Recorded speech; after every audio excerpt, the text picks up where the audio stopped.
विशदविदुद्भूता विद्या रविंद प्रमादा पराप्रमय प्रमादा विलाशिया। ओम नमो ज्याद्या वेद प्रतिपाद्या जय जय स्वसंवेद्यात्मरूपा देवा तुझी गणेशू सकलार्थमती प्रकाशू मणे निवृत्तीदासू अवधारिजो।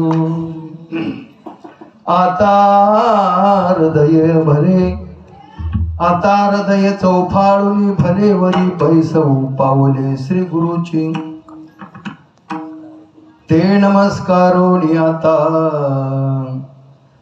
आता अभिनव वाग्विलासिनी जी चातुर्यार्थ कला कामिनी ते शारदा विश्वमोहिनी नमिली मिया। हे चिदान देगा देवा तुझा विसर व्हावा गुण गाईन आवडी हेच माझी सर्व जोडी। प्रस्तुत भगवंताच्या कीर्तन रूपी सेवेकरता निवडलेला अभंग जगत वंदनीय जगद्गुरु